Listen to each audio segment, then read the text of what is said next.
আমি এরকম স্টেজে দাঁড়িয়ে আজকে কথা বলতে হবে এবং আমার মাকে নিয়ে, এটা ভেবে একদিকে খুব ভালো লাগতেছে, আরেক দিকে খুব ইমোশনালও লাগতেছে।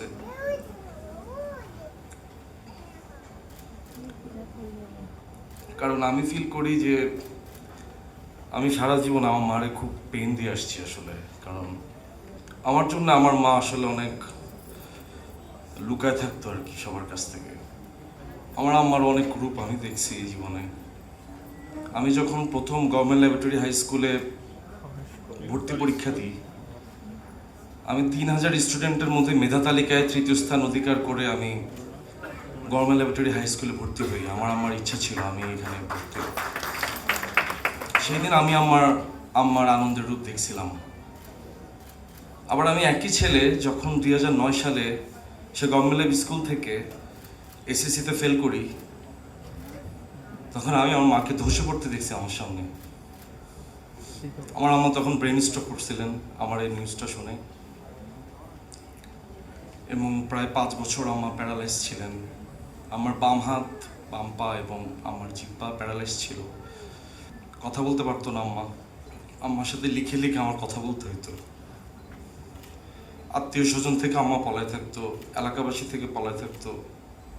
আমি যখন প্রথম চিন্তা করছি আমি ফিল্ম মেকার হব, আব্বা একটু টেনশন করতো যে ফিল্ম মেকার হবা এটা কি, মানে এটার ভবিষ্যৎ কি, এটাতে কত টাকা বেতন দেয়, কি করে। আমার বাবা ইঞ্জিনিয়ার ছিল, আমার বাবা এইসব নিয়ে খুব শঙ্কায় থাকতো। আমি ফিল্ম মেকার হব বলে যখন বাসা ছেড়ে দিই, আমি যখন ছবি আলে ঢুকি, তখন আমি আমার বাসায় তখন প্রত্যেক শুক্রবার পলায় পলায় আসতাম। আম্মা তখন বাসা থেকে বেরোয় আমার 200 টাকা দিত।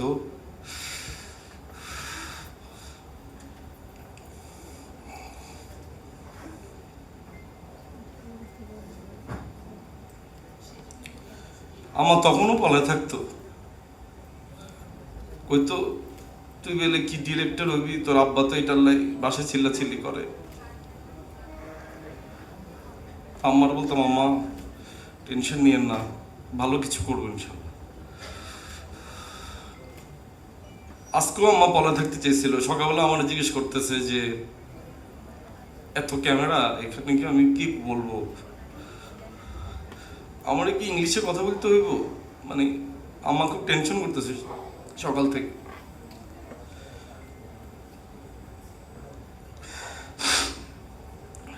আমার যে মা মাধ্যমিকের গণ্ডিও পার হইতে পারে নাই, সে মা শুধুমাত্র আমাদের 2 ভাই বোনকে না, আমার 4 মামা, আমার ছোট খালা, প্রত্যেককে আমার মা প্রতিষ্ঠিত করছেন আমাদের বাসায় রেখে। তো আজকে আমার মা এরকম সবার সামনে আসছেন, আজকে আম্মা লুকায় থাকেন নেই, এটা ভেবেই খুব ভালো লাগতেছে।